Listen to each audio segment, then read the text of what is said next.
पानी थोड़ा शांत था और हल्की रोशनी जैसी चमक रही थी। शायद वहां कुछ है। सिया ने गहरी सांस ली और पानी में उतरने का फैसला किया। ब्रूनो बेचैनी से भौंकने लगा, लेकिन सिया ने उसे शांत कराया।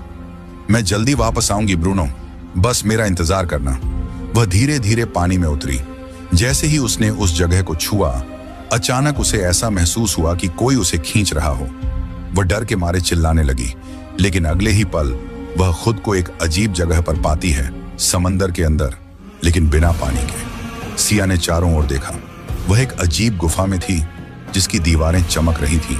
हवा में हल्की सी नमी थी और दूर कहीं से किसी के चलने की हल्की हल्की आवाज आ रही थी। कोई है?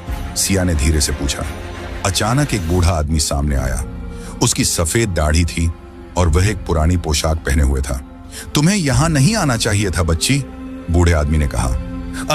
कौन हो आप और मैं यहां कैसे आई?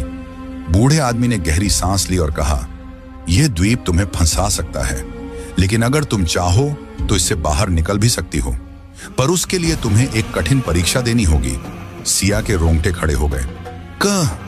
कैसी परीक्षा? बूढ़े आदमी ने उसकी तरफ देखा और कहा, तुम्हें यह तय करना होगा कि तुम बचना चाहती हो या इस द्वीप का हिस्सा बनना चाहती हो। सिया के दिमाग में हजारों सवाल घूम रहे थे। इस द्वीप का हिस्सा बनना मतलब? बूढ़े आदमी ने गहरी सांस ली और कहा, यह द्वीप सिर्फ उन्हीं को छोड़ता है जो इसकी सच्चाई को समझ लेते हैं। जो डर जाते हैं वे हमेशा के लिए यहीं रह जाते हैं। सिया की सांसें तेज हो गईं। मैं यहां नहीं रहना चाहती, मुझे अपने घर जाना है। बूढ़ा आदमी हल्की मुस्कान के साथ बोला, तो तुम्हें 3 सवालों के जवाब देने होंगे। अगर तुम सही जवाब दे पाई तो द्वीप तुम्हें जाने देगा, लेकिन अगर तुम गलत जवाब दी तो।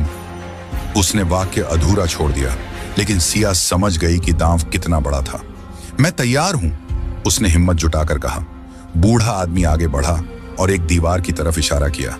वहां एक पुरानी सील लगी हुई थी, जिस पर कुछ लिखा था।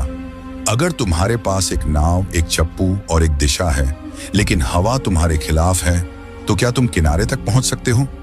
सिया ने कुछ पल सोचा, फिर जवाब दिया, हाँ, अगर मैं हिम्मत और धैर्य से चप्पू चलाती रहूं तो धीरे धीरे किनारे तक पहुंच सकती हूं। बूढ़े आदमी ने मुस्कुराकर सिर हिला दिया। सही जवाब। बूढ़े आदमी ने दूसरी दीवार की तरफ इशारा किया।